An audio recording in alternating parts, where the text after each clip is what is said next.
Welcome back to Soundcheck from Visual Radio Arts, and on today's show we've had a great session from Mike Dennis. Mike, thanks for doing.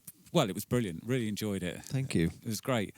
One of the things I loved about it was the humour.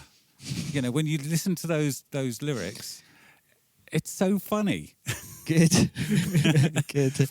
Hopefully the intentional ones were funny. Yeah.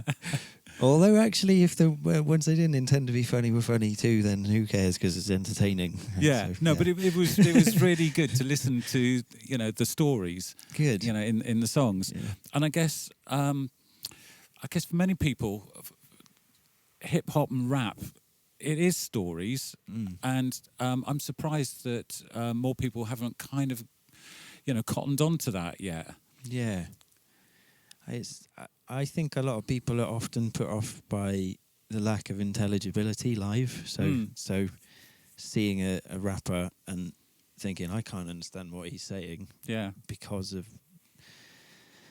the speed, bad mic technique, bad sound, essentially. I think a lot of the time are the reasons people can't make out what an MC is saying. So I think a lot of people instantly write off hip-hop music, and but like you were saying earlier, if they listen to the stories and the humour, you can get a lot from it. Yeah, and I guess there's probably quite a lot of kind of slang vocabulary that if you're not familiar with it, then you kind of it goes over your head sometimes. Whereas on yours, I don't think your stories didn't sort of hook onto that at all. No. They were just stories. I think I thought I knew some cool slang when I was about 16, and then from that point on, I've realised I don't know it at all. So I just talk as normally as I can. Yeah. No, it's great. And the other, I can't remember the name of the song. You'll remind me. It's the one which talks about you want everything. I think that's what it's called, actually, isn't it? I want everything. I want everything. Yeah, I thought that was brilliant insofar as doesn't it sum up everybody's world, where, you know, we do want kind of like, you know, a clean environment, but we do want fast cars, you know, and we do want to go on holiday to the other side of the world, but we don't want to, you know, wreck the environment. Well, I suppose everybody, if they listen, probably would be on board on that song. That's the one I get the most comments about these days. It was the easiest one to write as well. It was just it started off as a letter to somebody, and then it just turned into a list of all these ideals, which I think I really want. I know I really want. That's why I put them in the song. It took about 10 minutes to write the whole thing, and then some of the ones I've done today, I slaved over for months and months to get the right rhyme schemes, and then. That one that took me 10 minutes to write is the one that loads of people come up and say it made me cry, and I say good. I'm glad. I think. Weep. I Weep, say set out fool. To make you. Weep, you mad. I set out to make. I didn't set out to make anybody cry. I just wanted to. The aim is for that. The aim in that one is empathy. Really, I know what that feels like, and you know what this feels like, and we all want these things we can't have. Loads of people pointed out the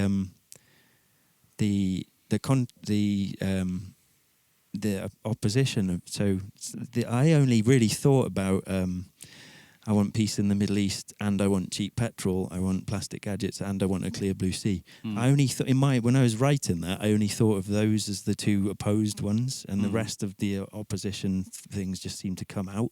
But everyone's saying, I like the contrast because you want this, and but then you want that as well. Yeah. But most of it was written as just a list. Yeah. So I'm rambling a bit now, aren't I? But it's all of it, isn't it? I mean, it's, you know, all the things that, you know, in our ideal world, we'd want all of it, as you say. Yeah. And then, you know, it's the summary at the end. I just want to live. I think that's what comes to I want to live, and then at the very end, it's I want desires. I want to excel, and I want to bow. I want to understand, and I want to end this now. I quite often don't end it then. Yeah. Because sometimes it feels right to end it there. Yeah. But I think it's a great example of when people can hear the lyrics and the words, it elevates the whole thing, the whole sort of song. And I should imagine that, you know, when people get to see you live, there are a couple of things that they immediately clock onto, like looping and violins. But the lyrics, when they get those as well, it just adds a whole load more. I hope it does, yeah. I've been doing this project for about 10 years now, this particular thing, since about 2013. And now it's funny when I play at my open mic night in Bristol and people haven't seen me and they say, wow, that's such a cool concept, because for me it's something that's quite normal now. But I'm really excited that it continues to be a new idea for people. But I was learning violin as a kid, and then my uncle was playing me loads of hip hop, so I ended up wanting to be a rapper and being able to play the violin thanks to my mum and my nan paying for my lessons. So, and then it just came to, now it's just something that, now it's just my act, and it feels normal to me, but it's nice when other people say it's unusual. Well, it's not that it's unusual, it's just it works. That's good. So, some of the sort of like what the layering of the violin gives this big sound, I think, and then augmented with, some sort of samples and some, some stuff, drum stuff that you sort of add on to it. It just kind of elevates it all into being almost like a big orchestral sound at times. Yeah. And I think that's unexpected. I've known and met quite a lot of people that use sort of loops and sort of stuff, but it's not often, because it's quite an art and a technique to be able to kind of make it work. But it's not often that you hear something that is so full. Yeah, I'm trying to use the three. Essentially, I've got 6 layers, so I've got 3 discrete layers, and then I can undo the last layer on each of those 3. So if I plan it out beforehand, I can make something very full that has enough variation. So things pop out here and then come back in there and pop it. I plan it out. So hopefully it comes across like it's not meticulously planned, but it is meticulously planned. But also on that note, there was 3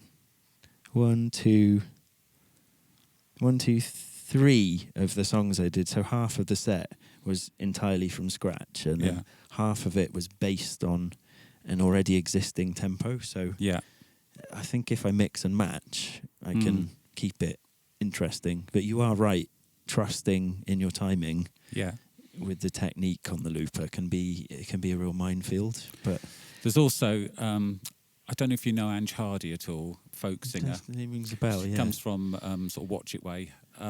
She's the first person that I saw using a looper really, really well. But she says that she used to do festivals and she'd be on a stage somewhere, and she did most of her stuff live, so she'd sort of do the loops as part of the songs. And every now and then a tractor would go past on the festival and completely ruin the loop that you just set up. Or an aircraft would go overhead, The perils of using a looper in a live environment. I've had quite a lot of people go, wow, in the background and when the mic's on, which is quite good, actually. Sometimes I ask people to do that, but it can usually lead to something. Like I'll be at a festival and there's kids sat down with their parents and someone will shout some swear words. I'll say, no, we're not keeping that in there. But Beardy Man and JFB used to do a thing in Brighton where they'd sample the audience into a loop, and that was when I first thought of looping. Actually, was Beardy Man. Back in, I used to live in Brighton. So that was a bit of a tangent. Sorry. Yeah. So. You've talked a little bit about kind of you were learning violin and you're into hip hop, and the two kind of organically sort of like grew together. But forgetting about the looping and all the rest of it, the sort of like the classical violin side of things, do you still kind of listen to, traditional, shall we say, violin? Less listening to, but I always practice. I always start my practicing with scales, arpeggios, and some of the classical exercises I used to do, because that's how You really have to do that to keep your hand in with it, because it sort of goes without saying, really, doesn't it? It's the same with any instrument. You have to get your technique down and continue to keep it warm and fresh, and keep the flexibility in your fingers. My mum is a he was a piano and guitar teacher, so we'll often share memories of a bit of Bach or a bit of Beethoven that we listened to or played together when I was doing my grades. But I don't listen to very much. You're making me think I want to be honest, because there's loads. I love Bach, and I love like French Romantic composers, and like Bartók as well. I love sort of slightly more Central and Eastern European. I'm quite keen on composers. Sibelius. Yeah, Sibelius, big, powerful, scary stuff. Yeah. I did the orchestras when I was in my teens, and I missed that as well. I should get back into that, but this takes a lot of time. Yes. So, I mostly listen to hip hop. I don't know, I just always have, really. It's my happy place, really. It makes me feel calm and relaxed, and makes me inspired to write more stuff myself, to think of new words that rhyme, and I don't listen to much classical. I do when I'm playing it, I guess. I can imagine when you're sort of like rehearsing and practicing with kind of, the violin and loops and samples and things, I can sort of see you doing that. But I've never really thought about rehearsing the vocals, which to an observer standing kind of 10 feet away must be weird, watching someone rehearsing rap vocals. Yeah. Well, when I'm practicing at home, I'm going through. I'm trying to. It's so different rehearsing in your room to rehearsing in front of anybody else at all. For me, anyway. So I'll practice these songs which you've seen today at home, and I'll try and perform it. But I inevitably, because I'm trying to just warm up and get limber with it, I'll inevitably just end up sort of mumbling them to myself, making sure I can top and tail them, where what comes in at the start, what comes in at the end. And then as soon as anyone else is in that environment, it becomes an act. And it's just strange. It's weird. I've always been like that, actually. But what I noticed from being, if you like, on the other side of the camera is that there are sort of almost like winks and nods to the audience as you're going through some of these songs. Hopeful. Do you did that just happen, or do you have to rehearse all of that as well as part of, if you like, the act? Some of it is through knowing those lines make people laugh already, and some of it is the hope that they'll take the tone that I'm trying to express. I don't necessarily practice those bits. There was a bit in the new one, Friends, where I say, when I'm trying to, I'm listing things that we have no control over that suck, essentially, like sexism, white guilt, size bias, climate anxiety at the beginning.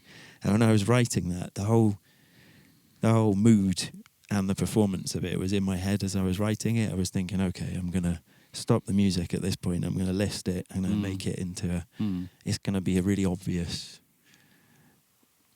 bit of angsty frustration that everyone can hopefully relate to, and then it becomes theatre as well as music, doesn't it? That's the word I'm missing there. Yeah. Brilliant. Okay, so you mentioned earlier if people just sort of hunt you out, rapping violinist or whatever it was that you said, and on YouTube and Spotify and what have you. So if someone wants to buy your stuff, there is stuff to buy. Yes, mikedennis.bandcamp.com. Okay. That's the way those links are, isn't it? It's not bandcamp.com / that's SoundCloud. mikedennis.bandcamp.com. Yes, if you go to Bandcamp and search for Mike Dennis, you'll have stuff there that people will be able to spend some money on buying. Yes. And kind of gigs and things that are happening over the next sort of few months, maybe? I don't know. I might have played it by the time people see this. 28th of April. I've got one on 28th. Okay. almost certainly this won't be out before Okay, then. okay. Okay, forget that one. Bristol Folk Festival. The one after that. When's the next one? The best thing to do is go on my Facebook page, which is /The Real Mike Dennis, which is a bit of a nod to Eminem. and then look at my profile picture, because I actually use that to remind myself when my next gigs are. Right, okay, yeah. So it'll be up there somewhere. It'll be up there, my profile picture on Facebook. I've got lots of cool things. I'm playing in the Brew House in Bath for Party in the City. So if there's one that's just come to me, that's probably the next one after the Bristol Folk Festival. I've got a lot of gigs in the southwest coming up anyway. Good. Yeah. Good, yeah. And all over, or sort of concentrated in this neck of the woods? Because you're from Bristol way, is it? From Cardiff, actually. From Cardiff? Yeah. Oh, right. And then I moved to Brighton, and now I live in Bristol. I'm always running the Gallimorphy open mic in Bristol every Monday, and the Grain Barge open mic every other Wednesday in Bristol. So you can always see me play stuff there. Yeah. And most of the gigs are Bristol, Bath and Dorset, actually. I play quite a lot in Dorset as well. Brilliant. Well, thank you very much again for playing a great session. I really enjoyed it. It was great fun. Thank you, everybody. Thank you, Mags, as well. And Harriet, thank you. And we'll be back with another band in a few weeks' time. Good night. Cheers.